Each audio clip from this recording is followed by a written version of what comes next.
Raqobat qo'mitasining rasmiy bayonoti.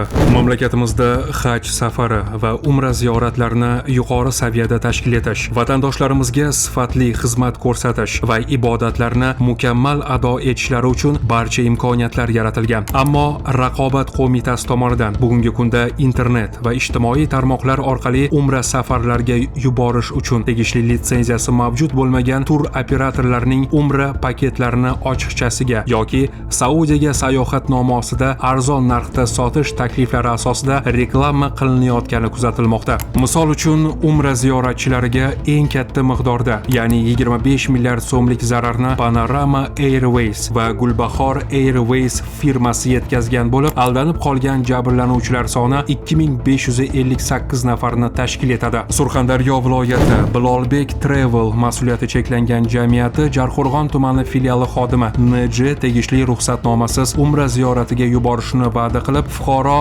MAning 14 million 900 ming so'm miqdordagi pulini aldov yo'li bilan olgan. Shuningdek, mazkur mas'uliyati cheklangan jamiyatining Boysun tuman filiali mutaxassisi AS ham ziyorat uchun fuqaro XMning ishonchiga kirib, 2200 AQSh dollarini firibgarlik yo'li bilan qo'lga kiritgan. Yuqoridagi holatlarga ko'ra, huquqni muhofaza qiluvchi organlar tomonidan fuqarolarni aldov yo'li bilan ishonchiga kirib, pullarini o'zlashtirayotgan, o'zlarini esa xorijda sarson bo'lishiga sabab bo'layotgan sayyohlik firmalari va tur operatorlariga nisbatan tegishli choralar ko'rilgan. Ma'lumki, umra tadbirlarini tashkil etish va o'tkazishga oid xizmatlarni ko'rsatish bilan bog'liq faoliyat Vazirlar Mahkamasining 2017-yil 7-iyundagi 364-sonli hamda 2024-yil 12-oktyabrdagi 668-sonli qarorlari asosida amalga oshiriladi. Litsenziyalash, ruxsat berish va xabardor qilish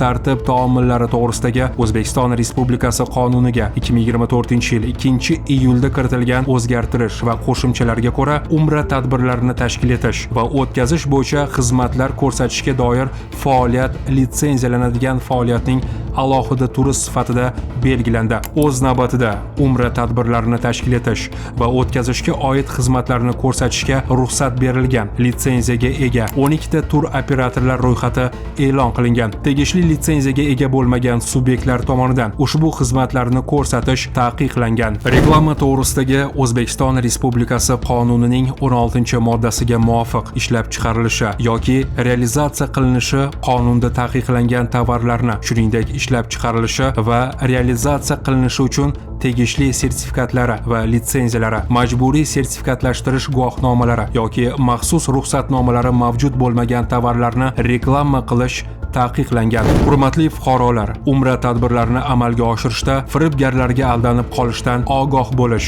va keyinchalik turli ko'ngilsiz holatlarga tushib qolmaslik maqsadida xavfsiz, ishonchli va kafolatlangan xizmatlardan hamda tegishli litsenziyaga ega bo'lgan tur operatorlar xizmatlaridan foydalanishni tavsiya etamiz. Noto'g'ri, ishonchsiz va shubhali reklama axborotlari berilgan holatlar kuzatilsa yoki bunday axborot tufayli zarar ko'rgan taqdiringizda Raqobat qo'mitasining yagona ishonch 1159 raqamiga murojaat qilishingizni so'raymiz.